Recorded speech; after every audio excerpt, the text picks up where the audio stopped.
Di antaranya takvim standar Indonesia, ini yang standar kita biasanya di-share ke pembuat kalender. Ini takvim standar ini sehingga kita tahu liburnya kapan, tanggal merahnya kapan. Dan itu kan kalender ormas, itu buat kalender, Muhammadiyah buat kalender, Persis juga buat. Dan di pesantren juga sekarang trennya membuat kalender sendiri, dijual ke sana sini kesamaannya dan sebagainya. Ada kalender yang dibuat oleh Raton juga di Tanah Gunung, ada kalender yang mengikuti Saudi, ada kalender yang diusulkan yaitu kalender global yang diusulkan Muhammadiyah. Batas penanggalan di dalam Islam itu beda dengan batas penanggalan Syamsiah Masehi. Kalau Masehi tetap di sini, di kiri barat tadi, berlaku ke arah barat. Tapi kalau penanggalan Islam ini sebenarnya berubah-ubah. Ramadan siapa dulu yang bisa melihat hilal, di sanalah nanti awal bulan mulai, di sini belum. Zulhijjah ini misalnya berarti yang negara sinilah yang baru pertama kali mulai, yang di sini belum. Yang Syawal juga seperti itu. Kalau yang Syawal di sini sudah, maka ini berlaku kepada semuanya.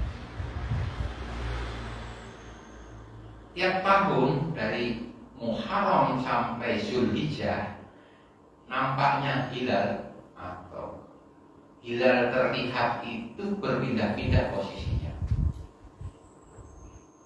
Untuk Zulhijjah pertama kali terlihat di timur, otomatis arah barat ini akan ikut semua karena di sini sudah semakin ke sana semakin tinggi.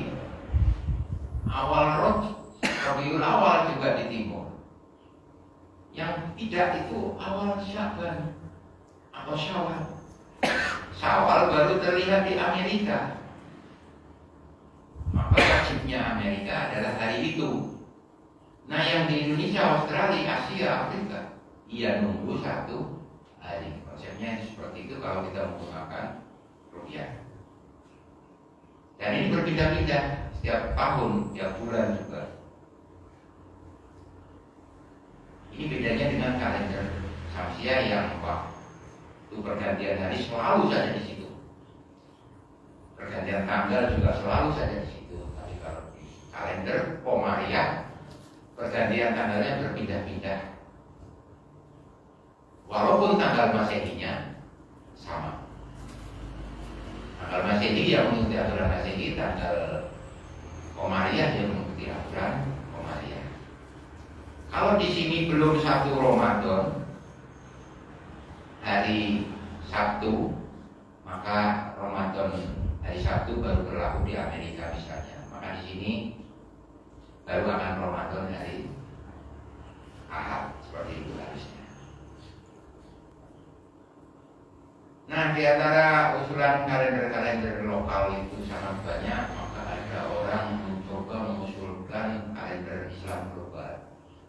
Yaitu konsep menciptakan sistem terpadu agar umat Islam di seluruh dunia bisa merayakan baik itu masuknya puasa, Idul Fitri maupun Idul Adha di hari yang sama.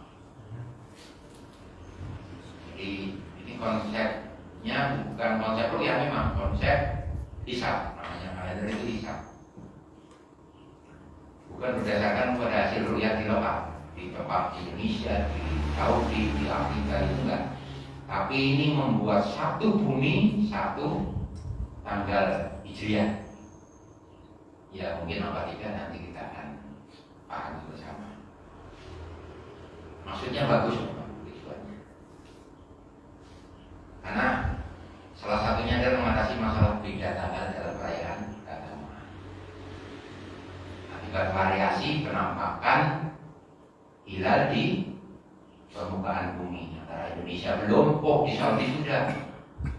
Di Indonesia belum disimak, di Amerika sudah terlihat.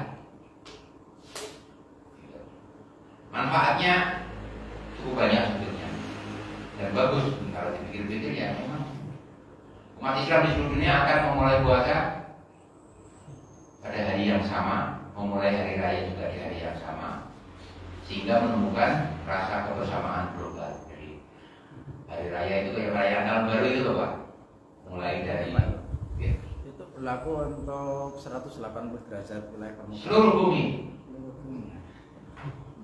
Ya ini usul apa ya? Masuk di kutub. Untuk semua bumi. Itu kan.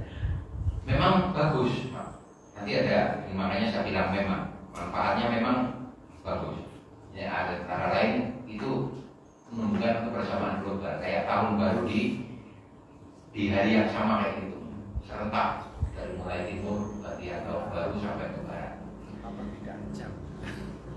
Memberikan kemudahan dalam perencanaan kegiatan. Jadi kita ada kepastian mau tanggal berapa kita ada acara dan sebagainya. Nggak lagi nunggu-nunggu ya. Mau nuzulul Quran, mau kegiatan-kegiatan yang terkait dengan kalender tanggal itu bisa kita rencanakan jauh-jauh hari sebelumnya. Tiga yang jelas ini persatuan, menghilangkan perbedaan yang timbul akibat hasil ru'yat yang berbeda. Satu negara aja bisa beda karena ru'yatnya mungkin berbeda. Banyak kelompok-kelompok kita yang ru'yatnya untuk An-Nadir di Sulawesi itu misalnya ketemu hari Jumat sudah puasa. Kita ru'yatnya di Aceh hari Sabtu sudah puasa. Yang Aceh sendiri malah puasanya hari Ahad. Kan ini aneh ini kan fenomena yang membuat kayaknya nggak ada persatuan, nggak ada ukhuwah Islamiyah. Nah manfaat kalender Islam global kalau pilah-pilah ya aman. Jadi umat Islam terasa lebih nyaman kalau ibadahnya bisa bersama-sama. Ada keseragaman dalam tanggal menghilangkan sekat di kalangan umat Islam ini secara muamalah seperti itu. Di rumah kita misalnya ada dua pendapat, yang satu lebaran besok, yang satu lebaran sekarang itu juga secara muamalah itu juga kurang serp rasanya diterima, termasuk dengan tetangga dan sebagainya. Cara siasah ini memperlihatkan kepada dunia kekuatan dan kekompakan umat Islam. Itu juga yang bagus-bagus, manfaatnya juga bagus sebetulnya. Ekonomi. Ya adanya kalender yang nampak seperti ini urusan zakat yang menggunakan kalender Islam ini menjadi lebih terjadwal dengan baik. Kapan akhir membayar zakat fitrah dan juga kapan nisab kita misalnya diberlakukan, itu juga semakin jelas. Dan selama kita dalam hal zakat ini terus menggunakan, nampaknya jarang yang menggunakan kalender Syamsiah zakat ya. Lalu biasanya satuannya menggunakan hijriah ya, puasa atau karena ada beberapa orang yang zakatnya itu menggunakan zakat kalender Syamsiah. Ini ya dihitung-hitung itu dia sebetulnya nilep gitu. Karena tahun itu selisihnya 11 hari, nanti bisa-bisa dia setelah kalau dikalikan itu berapa tahun, 30 tahun itu ada satu kali nggak bayar. Kalau umurnya 60 berarti 2 kali itu nggak bayar. Itu yang terkait dengan masalah manfaat. Dan prinsipnya kalender Islam global ini adalah hisab, bukan ru'yat. Murni menggunakan perhitungan, jadi nggak ada ru'yat. Yang kedua, satu hari satu tanggal. Semua berlaku seluruh dunia. Di Indonesia, di Amerika, di Mekah, di mana satu tanggal ketika Idul Fitri misalnya. Imkan ru'yat, kalender ini menggunakan konsep penampakan hilal atau imkan ru'yat. Bisa juga tapi menggunakan konsep istimah dan sebagainya. Tergantung yang mau dipakai itu apa, mau pakai imkan atau mau pakai istimah atau mau pakai kriteria yang lain. Alurnya seperti ini untuk kalender Islam global. Oh ini yang kalender umum. Kalender umum yang kita kenal. Untuk penetapan awal bulan itu ada yang pakai ru'yat sehingga awal bulan ditentukan. Tentu ini juga dengan hisab. Tapi untuk yang hisab itu tidak perlu ru'yat, langsung dia bisa menentukan awal bulan.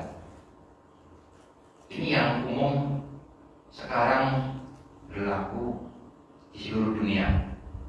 Tapi nanti kalau mau diberlakukan kalender Islam global, semua harus mengikuti alur yang ini. Ketika mau menentukan awal bulan, ru'yat ini harus ngikut hisab. Tidak ada ru'yat. Ini harus belok hisab. Baru dikali dari salam global ini disimpulkan. Nah di sini aja nanti udah mulai ketara. Ini mesti ada masalah nantinya. Nah perjalanan kalender Islam global itu tidak hanya era ini saja. Ini sudah lama, ratusan tahun yang lalu konsep kalender Islam global ini sudah mulai digagas oleh beberapa ulama. Yang dahulu diantaranya Syekh Ahmad bin Muhammad Syakir.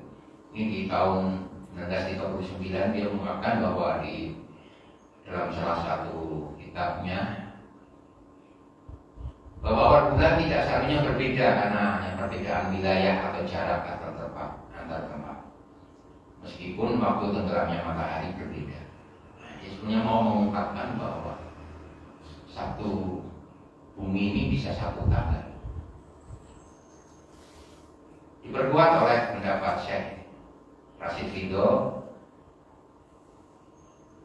ya, yang ini yang sekarang banyak juga digunakan oleh saudara-saudara kita untuk menggiring ru'yat ini ke hisab, menggiring ketetapan awal bulan ini menggunakan hisab. Bahwa perintah ru'yat zaman Nabi itu disebabkan ilah atau sebab adanya umat yang ummi. Dikarenakan kondisi umat sekarang sudah tidak ummi, maka penentuan awal bulan dibolehkan menggunakan hisab astronomi.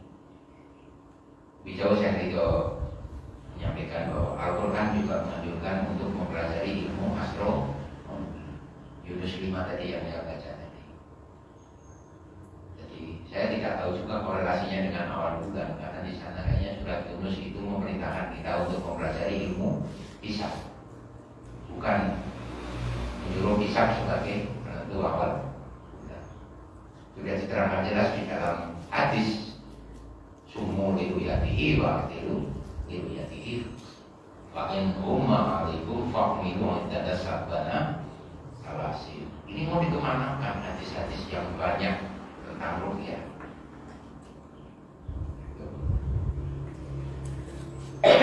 Nah, secara berikutnya di konferensi internasional Turki 78